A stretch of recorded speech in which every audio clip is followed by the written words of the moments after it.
Allahumma salli wa sallim ala nuril anwar. Assalamualaikum warahmatullahi wabarakatuh. Bismillahi alhamdulillah wassalatu wassalamu ala rasulillah wa ala alihi wa ashabihi wa ummatihi ila yaumil qiyamah. Rabbi syrah li sadri wa yassir li amri wahlul 'uqdatam min lisani yafqahu qawli. Rabbana atina min ladunka rahmatan wa hayyi lana min amrina rasyada. Subhanaka la ilma lana illa ma 'allamtana innaka antal alimul hakim. Rabbi zidna ilman warzuqna fahma bi rahmatika ya arhamar rahimin. Kaum muslimin wal muslimat, Bapak Ibu jamaah yang sama-sama dimuliakan oleh Allah Subhanahu wa taala. Syukur kehadirat Allah, ba'da Jumat ini kembali kita bertemu dalam kasibat di Masjid Baitur Ridwan. Mudah-mudahan kumpulnya kita dan mendengarkannya kita serta menyaksikannya kita dalam kasibat ini mudah-mudahan jadi wasilah akan turun berkah ridho Allah untuk kita semuanya. Sanjungan salawat yang diiringi dengan salam semoga Allah Subhanahu wa taala curah limpahkan untuk panutan alam figur dunia akhirat kita Nabi Muhammad sallallahu alaihi wasallam, kepada keluarganya, sahabatnya dan juga umatnya termasuk kita hingga akhir zaman. Di siang kali ini kita akan bicara tentang kekuatan doa. Doa secara bahasa artinya memohon atau meminta. Doa merupakan kewajiban seorang hamba meminta kepada Khalik, yakni Allah Subhanahu wa taala. Dan Allah Subhanahu wa taala teramat demen, suka, gemar apabila sering dipinta oleh hambanya. Tapi sebaliknya hambanya murka dan tidak senang apabila sering diminta. Inilah dia salah satu di antara perbedaan antara kita dan Allah Subhanahu wa taala. Maka oleh karena itu kewajiban kita sebagai hamba Allah senantiasa berdoa. Jangan sampai kita lupakan. Justru para alim ulama menyebutkan bahwa apabila kita sebagai hambanya, sebagai manusia yang penuh kelemahan dan kekurangan, jikalau saja kita tak pernah mau berdoa kepada Allah, menunjukkan nilai kesombongan, kecongkakan kepada Allah Subhanahu wa taala, seakan dia tak butuh sama Allah, seakan dia tidak punya hajat dalam kehidupannya. Nauzubillah summa naudzubillah. Jadi doa adalah juga merupakan salah satu di antara hal yang Allah harapkan. Ketika Allah Subhanahu wa taala firmankan, a'udzubillahi minasyaitonir rajim, wa idza sa'alaka ibadi anni fa inni qarib ujibu da'watad da'a idza da'ani falyastajibuli wal yu'minu bi la'allahum yarshudun.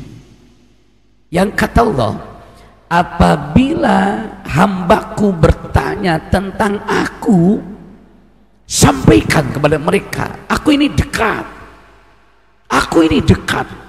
dan aku jawab semua permohonan doa mereka dengan syarat mereka memohonnya kepada aku dan mereka dalam berdoa penuh keimanan dan keyakinan kepada aku, la'allahum yarshudun, niscaya mereka mendapatkan petunjuk hidayah daripada Allah Subhanahu wa taala. Bahkan di lain ayat Allah Subhanahu wa taala menyebutkan, ud'uuni astajib lakum.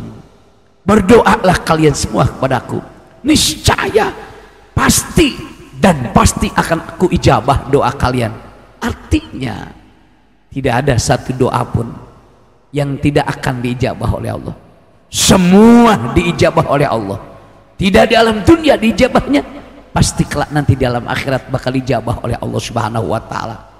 Yang lebih dahsyat lagi, bahwa lihat, iblis laknatullah alaih ketika diusir oleh Allah di dalam surganya, iblis yang udah disempel oleh Allah mendapatkan laknatnya Allah Subhanahu wa taala sampai hari kiamat.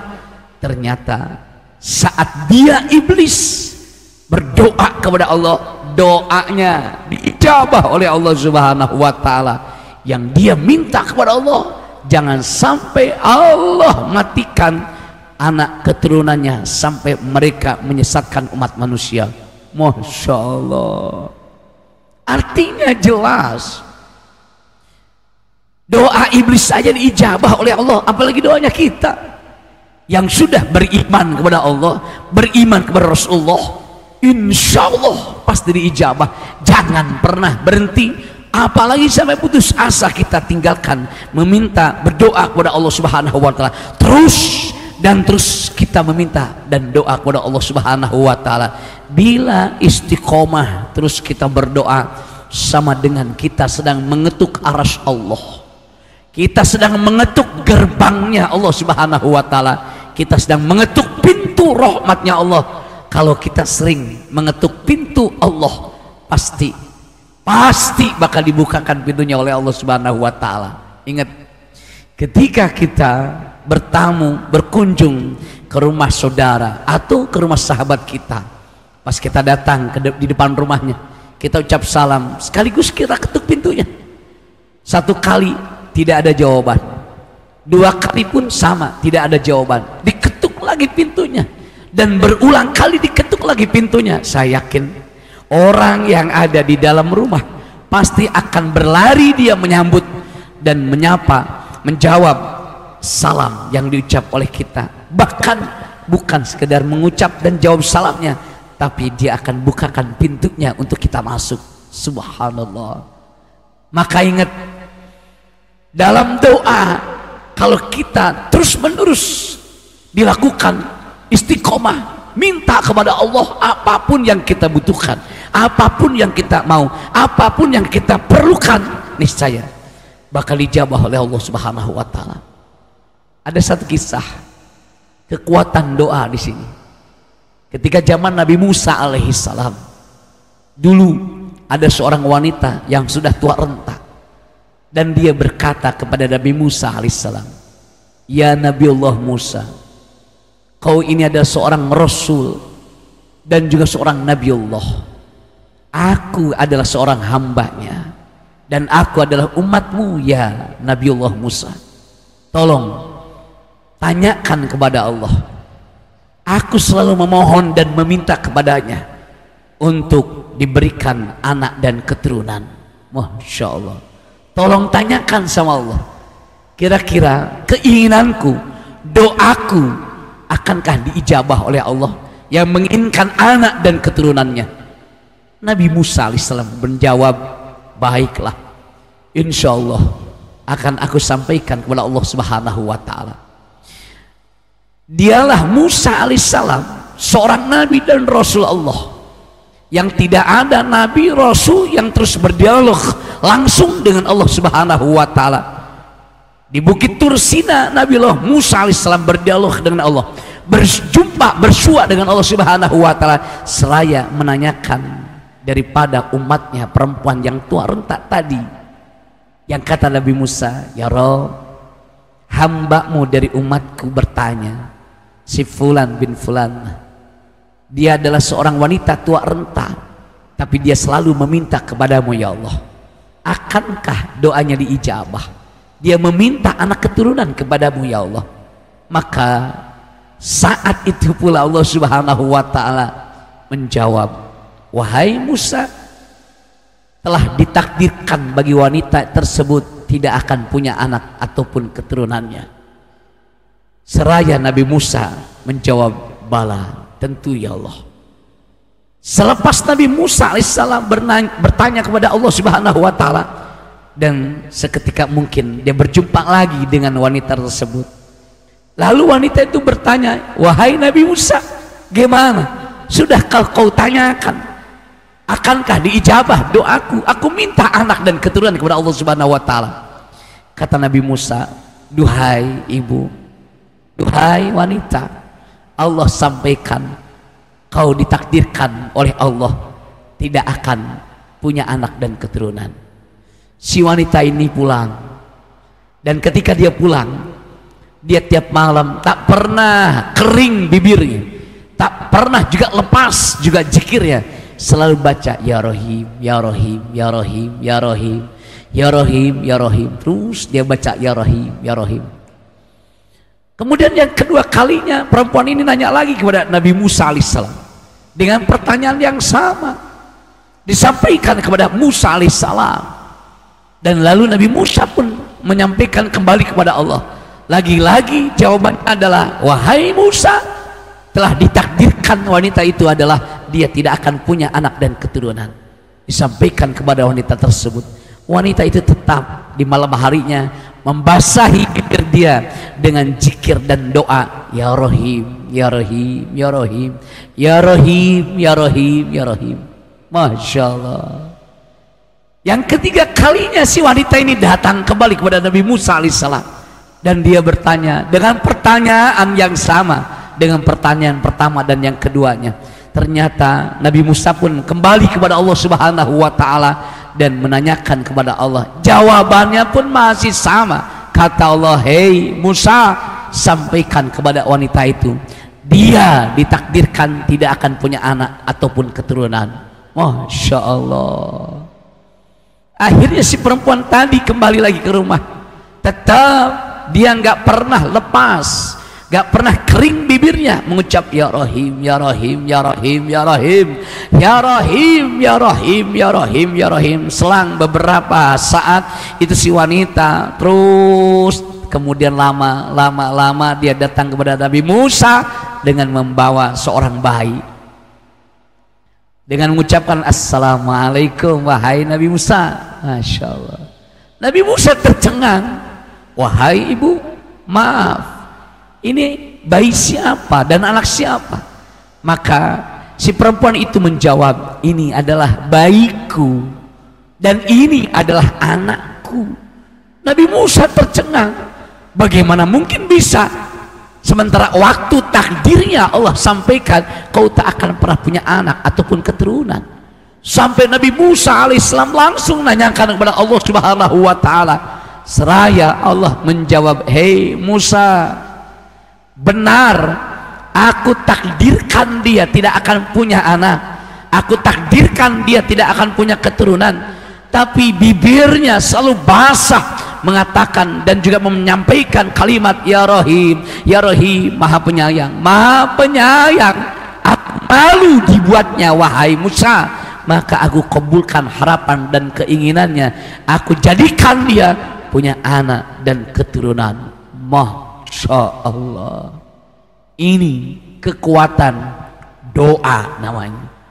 Jangan pernah putus asa, jangan pernah berhenti, jangan pernah kering kita untuk selalu mohon doa kepada Allah Subhanahu wa taala. Semakin banyak kita berdoa, justru Allah semakin cinta, semakin senang, semakin gemar mendengar rintihan jerit tangis harapan doa yang diucap oleh setiap hamba-hambanya. Masya Allah. Ayo kita yang disebut manusia lemah, banyak kebutuhan, banyak hajat, banyak juga keperluan, maka Allah yang maha kaya, Allah yang maha kuasa, Allah yang maha segala-galanya. Jadi kita adalah manusia yang serba butuh, yang serba banyak keperluan, pintakan semua kepada Allah. Allah maha segala-galanya, pinta terus kepada Allah, jangan pernah putus asa. Inilah dia tema kita, kekuatan doa. Jangan putus asa. Kalaupun emang ia sekarang tidak diijabah oleh Allah di alam dunia, pastinya Allah ijabah nanti di alam akhiratnya. Kalau tidak Allah ijabah untuk diri kita, pasti doa itu diijabah oleh Allah untuk anak keturunan kita. Kalau tidak untuk keturunan kita, bisa boleh jadi 7 turunan kita lah doa kita diijabahnya. Anak-anak kita lah yang akan merasakan kekuatan, kehebatan doa yang sering kita baca dan minta kepada Allah Subhanahu wa ta'ala. Semoga Allah memberikan kekuatan iman dan Islam untuk kita semuanya. Semoga Allah menetapkan keyakinan kepada kita sekalian, sehingga tidak ada yang kita pinta, tidak ada yang kita tuju kecuali hanya meminta, memohon kepada Allah, jangan kepada selain Allah Subhanahu wa ta'ala. Insya Allah. Inilah kiranya sebagai kajian kasibat di Masjid Baitur Ridwan.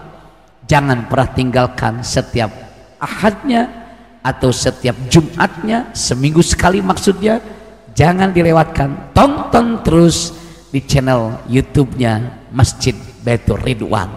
Billahi taufik wal hidayah. Assalamualaikum warahmatullahi wabarakatuh.